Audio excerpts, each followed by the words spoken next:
Everyone, welcome to all of you in our channel study with Alok. Friends, आज हम discuss करेंगे UP higher education का part 2, जिसमें आपके जो है 30 से लेके आपने 65 तक के क्वेश्चन सॉल्व किए हुए थे। ठीक है, तो 31 से लेके 65 तक के क्वेश्चन आप लोगों ने देखा था, लेकिन आज हम लोग 66 से लेके 100 तक के क्वेश्चन को इस पेपर में सॉल्व करेंगे। ये आपका 47 जो वैकेंसी थी उसका पेपर है, जो 2019 में हुआ था। ठीक है, तो चूंकि आप लोगों का हायर एजुकेशन का एग्जाम है अप्रैल में, तो उसके पहले जो 3 पेपर हुए हैं 46, 47 और 50, इन तीनों को बेहतरीन रूप से आप लोगों को प्रिपेयर करके एग्जामिनेशन से पहले जाना है। तो 2 पेपर तो आपका ये आज कंप्लीट हो जाएगा, एक पेपर इसमें और बचेगा आपका 50 वाला। ठीक है, तो जो विज्ञापन संख्या 50 है उसका भी पेपर हम जल्द ही अपलोड कर देंगे।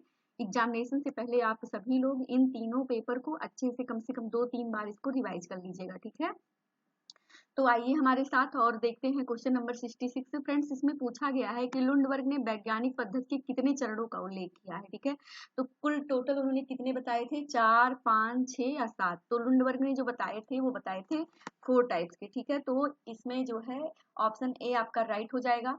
अगला क्वेश्चन है कि किस नियम के अनुसार परिवार की संपत्ति में परिवार के प्रत्येक सदस्य का क्या होता है, जन्मजात अधिकार होता है। ठीक है, तो दाय भाग का नियम, सपिंड का नियम, मिताक्षरा का नियम या प्रवर का नियम। तो फ्रेंड्स, जो आपका परिवार की संपत्ति में सदस्य का जन्मजात अधिकार होता है वो होता है मिताक्षरा का नियम। ठीक है, और जो पिता के मृत्यु के पश्चात जो प्राप्त होता है वो आपका दाय भाग का नियम होता है। तो दोनों नियम लर्न करके रखिएगा, बहुत इंपॉर्टेंट है।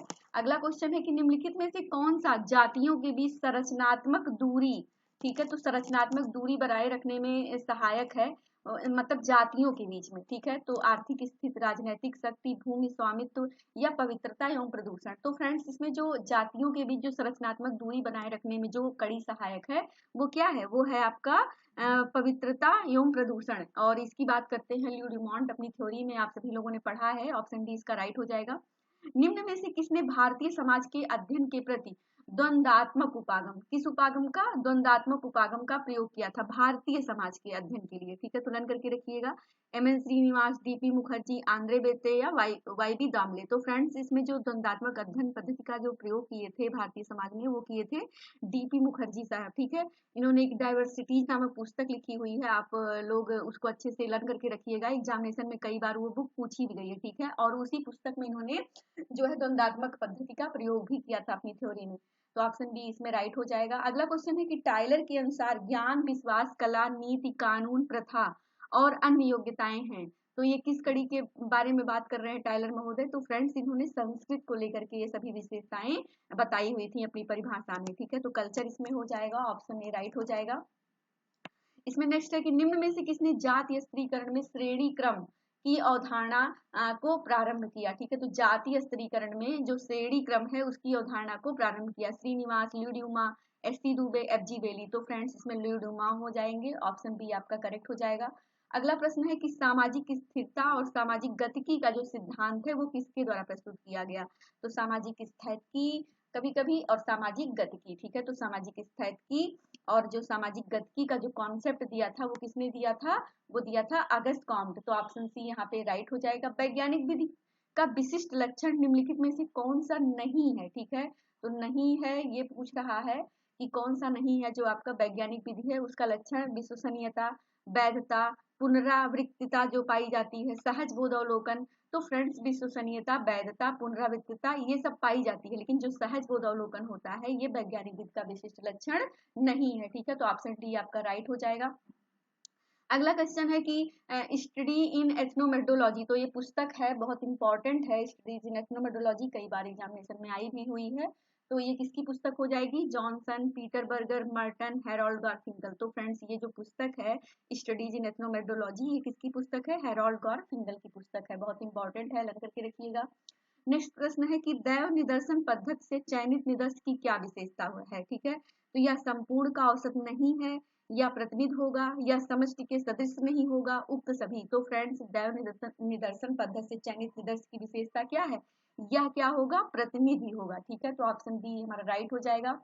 पर्यावरण सम्मेलन रियो 92 जो आपका हुआ था वो मुख्यतः किस पर केंद्रित था? तो पर्यावरण रियो मुख्यतः किस पर केंद्रित था? मानव विकास, प्रोत्साहन योग्य विकास, निर्धनता में कमी, जनसंख्या नियंत्रण। तो फ्रेंड्स ये आपका सस्टेनेबल डेवलपमेंट, प्रोत्साहन योग्य विकास, ठीक है। तो ऑप्शन बी हमारा राइट हो जाएगा। अगला प्रश्न है इसमें, देखिए कहा गया है कि वैयक्तिक अध्ययन किसी सामाजिक इकाई, चाहे वह व्यक्ति, परिवार, संस्था, सांस्कृतिक वर्ग अथवा समस्त जाति के जीवन का अनुसंधान तथा उसकी विवेचना करने को कहते हैं। इसका उद्देश्य उन तत्वों का निश्चय करना होता है जो इकाइयों के जटिल व्यवहार अथवा समूह को व्यवहार विधि या इकाई अपने समूह के संबंधों को स्पष्ट करते हैं। उक्त परिभाषा किसकी है? तो ये परिभाषा किसने दी हुई थी? Pauline B Young, Durkheim, Parsons या मैक्स वेबर। तो ऑप्शन ए हमारा राइट हो जाएगा, पॉलिन बी युंग महोदय का है, ऑप्शन ए करेक्ट होगा। अगला क्वेश्चन है इसमें कि निम्नलिखित में से कौन सा सामाजिक संरचना का तत्व नहीं है? ठीक है, तो सामाजिक संरचना का भाग नहीं है, तत्व नहीं है, वो कौन सा इसमें ऑप्शन में है? परिस्थिति एवं भूमिका, उप संस्कृत संस्थाएं, समूह एवं उप समूह। तो फ्रेंड्स परिस्थिति एवं भूमिका होती है, उप संस्कृत होता है, संस्थाएं पाई जाती हैं, लेकिन समूह एवं उप समूह ये आपका नहीं होगा। अगला प्रश्न है कि निम्नलिखित में से तथ्य संकलन का प्राथमिक स्रोत कौन सा है? तो दो प्रकार के स्रोत पाए जाते हैं, एक प्राथमिक और एक द्वितीयक। अब इसमें पूछ रहा है कि प्राथमिक स्रोत कौन सा है, ठीक है। तो प्राथमिक स्रोत कौन सा है ये बताना है। तो लेख, पुस्तक, समीक्षा, शोध पत्र, पुस्तकें, पाठ्य पुस्तक, इंसाइक्लोपीडिया जो है आपका, और शब्दकोश, हैंडबुक, साहित्य, कला तथा संगीत के कार्यों की समीक्षा। तो फ्रेंड्स ये जो सब चीजें हैं तीनों में, ये आपके द्वितीयक स्रोत के एग्जाम्पल हैं, लेकिन उत्तरदाताओं से जो सीधा साक्षात्कार किया जाता है ये आपका क्या होगा? ये प्राथमिक स्रोत आपका है, ठीक है। तो ऑप्शन डी यहाँ पे राइट हो जाएगा। पूर्वांचल राज्य के गठन की मांग प्रतिनिधित्व करती है किसकी? अंतर प्रांतीय क्षेत्रीयता की, प्रांत के अंदर क्षेत्रीयता की, या प्रांत के ऊपर क्षेत्रीयता की, या पृथकतावादी क्षेत्रीयता की। तो फ्रेंड्स जो पूर्वांचल राज्य के गठन की मांग जो प्रतिनिधित्व करती है वो किसकी? प्रांत के अंदर क्षेत्रीयता की बात करती है, ठीक है। तो ऑप्शन बी यहाँ पे आपका राइट हो जाएगा। अपनों से बड़ों का सम्मान क्या कहलाता है? ठीक है, अपनों से बड़ों का सम्मान करना क्या कहलाता है? सामाजिक मूल्य, सांस्कृतिक गुण, सांस्कृतिक प्रतिमान, कानून, ठीक है। तो अपनों से बड़ों का सम्मान क्या कहलाता है? तो इसमें आपका ऑप्शन सी राइट होगा, सांस्कृतिक प्रतिमान, ठीक है, सांस्कृतिक प्रतिमान कहलाता है। ऑप्शन सी यहाँ पे आपका राइट हो जाएगा। अगला प्रश्न है कि विगत वर्ष भारत के मुख्य प्रोजेक्ट स्मार्ट सिटी के अंतर्गत कौन सी मुख्य योजनाओं को शामिल किया गया है? ठीक है, तो कौन सी मुख्य योजनाएं शामिल की गई है स्मार्ट सिटी के अंतर्गत? 100 स्मार्ट सिटी, अमृत योजना, स्वच्छ भारत, या नमामि गंगे। तो फ्रेंड्स इसमें आपका डी हो जाएगा राइट, इसमें 100 स्मार्ट सिटी और जो आपका सेकंड है अमृत योजना, ठीक है। तो ऑप्शन ए और बी इसमें आपका राइट हो जाएगा। अगला प्रश्न है कि संस्कृत की अनुभूति दृष्टिकोण से व्याख्या करने वाले प्रतिनिधि विचारक थे, तो कौन से हैं? बिडनी, टाइलर, मेलिनोवस्की, सोरोकिन। तो फ्रेंड्स जो जो संस्कृत की जो अनुभूति दृष्टिकोण से व्याख्या करने वाले प्रतिनिधि विचारक हैं वो कौन है? वो है सोरोकिन महोदय। ऑप्शन डी यहाँ पे आपका राइट हो जाएगा। अगला है क्वेश्चन की मॉडर्नाइजेशन ऑफ इंडियन ट्रेडिशन। तो बहुत ही फेमस पुस्तक है, बहुत बार एग्जामिनेशन में ये बुक पूछी गई है पहले। तो किसकी पुस्तक है? Arjun Appadurai, Alexander, Robert Orwell, या योगेंद्र सिंह। तो friends modernisation of Indian tradition जो पुस्तक लिखी है वो किसने लिखी है? योगेंद्र सिंह ने लिखी है। ऑप्शन जो डी है वो आपका राइट हो जाएगा। क्वेश्चन 85 में दे रहा है कि वर्ष 2011 की जनगणना के अनुसार भारत में नगरीय जनसंख्या का प्रतिशत निम्न में से क्या है? ठीक है, तो वर्ष 2011 की जनगणना के अनुसार भारत में नगरीय जनसंख्या का प्रतिशत निम्न में से क्या है? तो कितना है फ्रेंड्स? वो हो जाएगा आपका ऑप्शन बी, ठीक है, ऑप्शन बी यानी 31 पॉइंट के समथिंग ये आपका हो जाएगा, ठीक है, परसेंटेज में। तो ऑप्शन बी हमारा राइट हो जाएगा। अगला प्रश्न है कि किसने मलिन बस्तियों को की आपराधिक क्रियाओं को बसनहीन अपराध का नाम दिया? तो मोस्ट इंपॉर्टेंट, मलिन बस्तियों की आपराधिक क्रियाओं के लिए क्या दिया? बसनहीन अपराध का नाम दिया है। तो किसने दिया? Trapped, Sutherland, बेकारिया, क्लिनार्ड। तो फ्रेंड्स ये दिया था ट्रैप्ट महोदय। ऑप्शन ए राइट हो जाएगा। अगला प्रश्न है 87, यहाँ पे पूछ रहा है कि ज्ञात एवं अज्ञात इच्छा को आत्महत्या का कारण किसने माना? ठीक है, तो ज्ञात और ज्ञान एवं अज्ञात, ठीक है, तो ज्ञात होता है और दूसरा क्या होता है? कुछ कुछ चीजें अज्ञात होती हैं, ठीक है। तो ज्ञात एवं अज्ञात इच्छा को आत्महत्या का कारण किसने माना? मैनेंजर, रूथ केवन, फ्रायड, या बेबर। तो मोस्ट इंपॉर्टेंट ये प्रश्न है, लग करके रखिएगा, किसका है ये? रूथ केवन महोदय का। तो ऑप्शन बी हमारा राइट हो जाएगा। इसमें अगला प्रश्न है कि निम्न में से किसने ग्रामीण और शहरी भारत में परिवर्तनों को मूल्यांकित करने के लिए भारत में परंपराओं का 6 स्तरीय वर्गीकरण किया है, ठीक है। तो भारत में जो है परंपराओं को लेकर के 6 स्तरीय वर्गीकरण किसने दिया? श्रीनिवास, एस.सी. दुबे, योगेंद्र सिंह या डी कोकाक, ठीक है। तो इसमें फ्रेंड्स एस.सी. दुबे महोदय का हो जाएगा, ये इन्होंने किया हुआ था 6 स्तरीय अध्ययन, तो ऑप्शन बी आपका राइट हो जाएगा। अगला भी क्वेश्चन एस.सी. दुबे से रिलेटेड है कि एस.सी. दुबे ने विकास के सांस्कृतिक पहलू के विश्लेषण में किस अवधारणा पर प्रकाश डाला है, ठीक है। तो एस.सी. दुबे ने विकास के सांस्कृतिक पहलू के विश्लेषण में किस अवधारणा पर प्रकाश डाला? धार्मिकता, निजातीयता, पारंपरिकता या नैतिकता। तो फ्रेंड्स यूपीएचएससी ने जो माना था वो माना था पारंपरिकता को, ठीक है। लेकिन अगर यही सेम प्रश्न आपका जीडीसी पूछ रहा है तो वो किसको मानेगा? वो मानेगा निजातीयता को। तो आप दोनों ध्यान रखिएगा, जीडीसी में जब ये प्रश्न आएगा तो जीडीसी ने अपने एग्जामिनेशन में जो आंसर दिया है वो निजातीयता को माना है आयोग ने, लेकिन यूपीएचएससी उसने पारंपरिकता को माना है, ठीक है। तो ऑप्शन सी आपका राइट होगा यहाँ पे। अगला प्रश्न है कि भारत में राष्ट्रीय स्वतंत्रता आंदोलन का अध्ययन किसने मार्क्सवादी परिप्रेक्ष्य में किया, ठीक है। तो राष्ट्रीय स्वतंत्रता आंदोलन का जो अध्ययन मार्क्सवादी परिप्रेक्ष्य में किसने किया है भारत में? तो बहुत इंपॉर्टेंट है, A R Desai, Beteille, B R Chauhan, D N Dhanagare. तो फ्रेंड्स ये किया था ए आर देसाई महोदय ने, ऑप्शन ए आपका राइट हो जाएगा। इंग्लैंड में स्वायत्त वसन अपराध, ठीक है। तो इंग्लैंड में स्वायत्त वसन अपराध का अध्ययन किसने किया? सदरलैंड, डब्ल्यू जी कार्सन, लेमर्ड या डेविड मार्जा, ठीक है। तो फ्रेंड्स जो आपका इंग्लैंड में करते हैं स्वायत्त वसन अपराध का प्रयोग वो करते हैं डब्ल्यू जी कार्सन। कौन करता है? W G Carson. और वहीं पर अगर पूछ लेगा अमेरिका में किसने किया है, तब आपका सदरलैंड आंसर हो जाएगा। तो दोनों चीजें साथ साथ लर्न करते चलिए, क्योंकि कभी सदरलैंड पूछ लेगा तो कभी डब्ल्यू जी कार्सन पूछ लेगा, तो दोनों आपका तैयार होना चाहिए वहां पर, ठीक है। अगला क्वेश्चन है कि नौकरशाही पर बेबर के निम्न विचारों में कौन सा असत्य है? तो इसमें पूंजीवादी और समाजवादी दोनों समाजों में उपस्थित, अत्यधिक भौतिक समृद्धि और मानसिक संतोष, प्रभावों से बचने का कोई उपाय नहीं, असंबद्धता में वृद्धि। तो फ्रेंड्स नौकरशाही पर जो बेबर के निम्न विचार हैं उसमें असत्य कौन सा है? तो वो हो जाएगा ऑप्शन बी यहाँ पे, कि यानी अत्यधिक भौतिक समृद्धि और मानसिक संतोष जो होता है ये नहीं है, ठीक है। अगला क्वेश्चन है कि लोम्ब्रोसो द्वारा वर्णित अपराधियों के वर्गीकरण में कौन सा अपराधी सम्मिलित नहीं है, ठीक है। तो लोम्ब्रोसो ने अपने अपराधी शास्त्र में जो वर्गीकरण दिया था उसमें कौन सा नहीं है? जन्मजात अपराधी, पागल अपराधी, आकस्मिक अपराधी या पेशेवर अपराधी। तो फ्रेंड्स उन्होंने जन्मजात, पागल, आकस्मिक अपराधी की चर्चा की थी, लेकिन उन्होंने पेशेवर अपराधी की चर्चा कहीं पर नहीं की हुई है, ठीक है। तो ऑप्शन डी राइट होगा।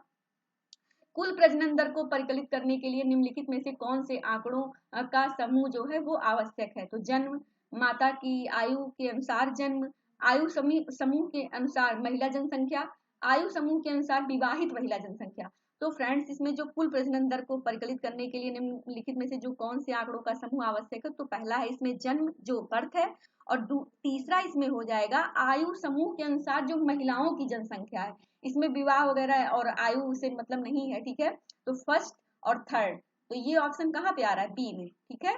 तो आपका जो ऑप्शन बी है वो राइट हो जाएगा। क्वेश्चन 95 है कि विचलन के संदर्भ में निराशा आक्रामकता का सिद्धांत किसने दिया है, ठीक है। तो विचलन के संदर्भ में निराशा आक्रामकता का सिद्धांत किसने दिया? लोम्ब्रोसो, दुर्खीम, जॉन डोनाल्ड, पालबोर का। तो फ्रेंड्स जो निराशा आक्रामकता का सिद्धांत है तो इसमें जो आपका राइट होगा वो होगा John Donald, option C right हो जाएगा। अगला क्वेश्चन है कि निम्न में से किस समाजशास्त्री ने जजमानी संबंधों का अध्ययन किया, ठीक है। तो कौन सा ऐसा समाजशास्त्री जिसने जजमानी संबंधों का अध्ययन किया है? SC. Dube, MN. Srinivas, AR. Desai, WH. Wiser. तो फ्रेंड्स डब्ल्यू.एच. वाइजर महोदय ने जजमानी संबंधों का अध्ययन किया था करीमपुर गांव में, ठीक है। तो ऑप्शन डी यहाँ पे आपका करेक्ट हो जाएगा। अगला प्रश्न है कि निम्न में से कौन पंचायती राज की असफलता के लिए उत्तरदायी है, ठीक है। तो पंचायती राज की असफलता के लिए कौन सा उत्तरदायी है? अशिक्षा, जातिवाद, सीमित साधन, उपयुक्त सभी। तो फ्रेंड्स इसमें जो आपका उसकी पंचायती राज की असफलता के लिए जो उत्तरदायी कारक है इसमें सभी हो जाएंगे, यानी कि अशिक्षा भी होगा, जातिवाद भी होगा, सीमित साधन भी होगा। तो यानी इसका मतलब ऑप्शन डी हो जाएगा, उक्त सभी, ठीक है। तो ऑप्शन डी करेक्ट हो गया। नेक्स्ट क्वेश्चन है कि भारत में ग्रामीण विकास के लिए जो मनरेगा किस समय लागू किया गया था? तो लागू किस समय किया गया था? तो ये किया गया था 2 फरवरी 2006 को, ठीक है। 2 फरवरी 2006 को जो मनरेगा कार्यक्रम था वो भारत में ग्रामीण विकास के लिए लागू किया गया था। लर्न करके रखिएगा, मोस्ट इंपॉर्टेंट है। भारतीय योजना में स्त्रियों के प्रति कल्याण के विकास के उपागम की ओर कब परिवर्तन आया। ठीक है, तो भारतीय योजना में जो स्त्रियों के प्रति जो कल्याण के विकास है, उस उपागम में कब परिवर्तन लाया गया, ये बताना है। तो कौन सी पंचवर्षीय योजना में ये किया गया था, ये बताना है। तो आपका टोटल 12 पंचवर्षीय योजना चली थी। तो प्रथम, छठी, सातवीं या 12वीं। तो फ्रेंड्स, जो भारतीय जो योजना चलाई गई थी आपका पंचवर्षीय योजना, उसमें जो स्त्रियों के प्रति जो कल्याण के विकास की बात की गई थी, वो की गई थी छठी पंचवर्षीय योजना में। ठीक है, और एक क्वेश्चन ये पूछता है कि गरीबी हटाओ मतलब ये कब दिया गया था गरीबी को लेकर के, तो वो 5वीं थी। लेकिन जो स्त्रियों के प्रति कल्याण के विकास की बात की गई थी वो छठी पंचवर्षीय योजना में। तो इसको लर्न करके रखिएगा, पीजीटी में यहाँ से एक क्वेश्चन जरूर बन के आ जाता है। ठीक है, अगला क्वेश्चन है कि निम्न में से किस पुस्तक के प्रकाशन के बाद समाजशास्त्र में जेंडर विमर्श प्रारंभ हुआ। ठीक है, तो ऐसी कौन सी पुस्तक लिखी गई जिसके बाद में जो है समाजशास्त्र में जो जेंडर विमर्श है उस वो प्रारंभ किया गया। ठीक है, तो women the largest revolution, male and female, sex, gender and society या सेकंड सेक्स। तो फ्रेंड्स, ये ऑप्शन सी वाली जो पुस्तक है, सेक्स, जेंडर एंड सोसाइटी और नाउ क्ले की, ये जो है इसके बाद में ही क्या हुआ था, जेंडर जो विमर्श है वो सोशियोलॉजी में प्रारंभ हुआ था। ठीक है, तो ये आपका जो 47 वाला पेपर था ये यहाँ पे कंप्लीट होता है पूरा पार्ट। और अगला जो प्रश्न पत्र है वो है 50 का, विज्ञापन संख्या एडीबीटी 50, उसको हम लोग जल्द ही डिस्कस करेंगे। और सभी लोग अच्छे से इन पेपर को प्रैक्टिस करिए, रिवाइज कीजिए। सभी को हमारी तरफ से अनंत मंगल शुभकामनाएं।